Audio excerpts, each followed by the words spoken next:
ओम शांति। बाप दादा ने कहा, अपने को कल्प कल्प की पूज्य आत्माएं अनुभव करते हो। स्मृति है कि हम ही पूज्य थे, हम ही हैं और हम ही बनेंगे। पूज्य बनने का विशेष साधन क्या है? कौन पूज्य बनते हैं? जो श्रेष्ठ कर्म करते हैं, और श्रेष्ठ कर्मों का भी फाउंडेशन है पवित्रता। पवित्रता पूज्य बनाती है। अभी भी देखो, जो नाम से भी पवित्र बनते हैं तो पूज्य बन जाते हैं।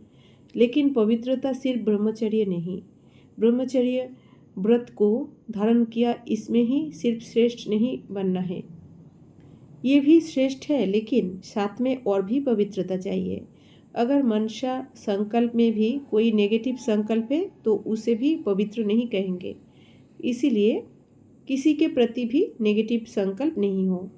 अगर बोल में भी कोई ऐसे शब्द निकल जाते हैं जो यथार्थ नहीं है तो उसको भी पवित्रता नहीं कहेंगे।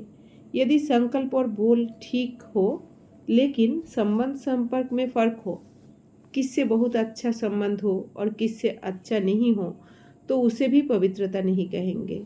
तो ऐसे मनसा वाचा कर्मणा अर्थात संबंध संपर्क में पवित्र हो, ऐसे पूज्य बने हो। अगर मानो कोई भी बात में कमी है तो उसको खंडित कहा जाता है। खंडित मूर्ति की पूजा नहीं होती है। इसलिए जरा भी मनसा वाचा कर्मणा में खंडित नहीं हो, अर्थात अपवित्रता ना हो, तब कहा जाएगा पूज्य आत्मा। तो ऐसे पूज्य बने हो।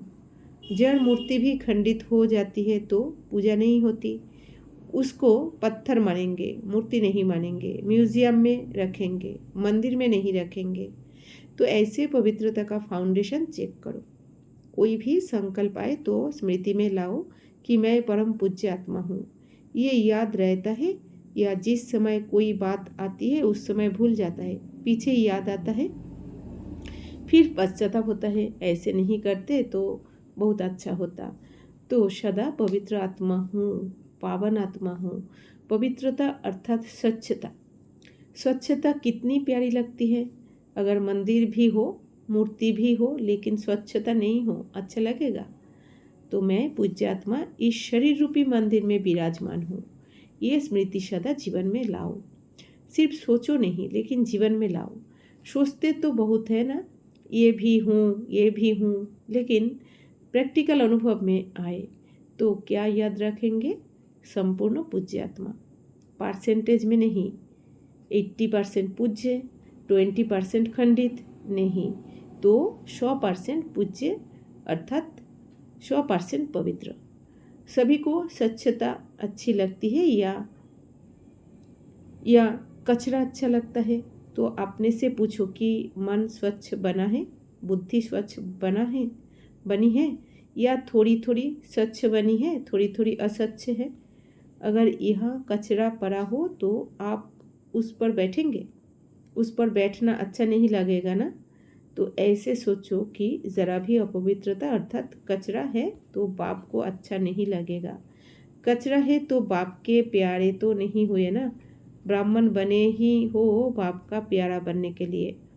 पूज्य आत्माएं सर्वों की प्यारी है। जड़ मूर्ति है, लेकिन कितनी प्यारी लगती है। अपने चैतन्य परिवार से इतना प्यार नहीं होगा जितना मूर्ति से प्यार होगा। आपस में झगड़ेंगे, लेकिन मूर्ति को प्यार करेंगे। क्यों प्यार करते हैं? पवित्रता है ना। पवित्रता अर्थात जरा भी अपवित्रता नहीं हो। सभी को सुनाते हो ना कि अगर एक बूंद भी विष की एक वन दूध में पड़ जाए तो सारा विष हो जाएगा। ऐसे अगर जरा भी अशुद्धि है तो कौन सी आत्मा कहलाएंगे? शुद्ध या अशुद्ध कहेंगे, आधे हाफ कास्ट है।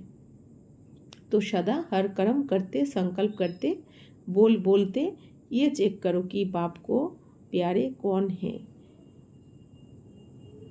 पवित्र आत्मा या मिक्स आत्मा। पवित्र आत्मा प्यारी है क्योंकि बाप सदा परम पवित्र है, तो उसको प्यारी भी पवित्रता लगती है।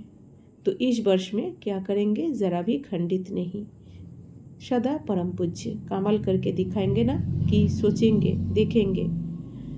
हाथ उठाने का फोटो निकल रहा है, अच्छा है, बाप तो सदा ही बच्चों में निश्चय रखते हैं, बहुत अच्छा।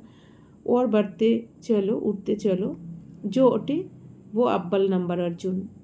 बाप तो सबको अव्वल नंबर ही देखता है, सेकंड थर्ड तो नहीं आना है ना, कि चलो, पर उपकार करते हैं उसको पहला नंबर देते हैं।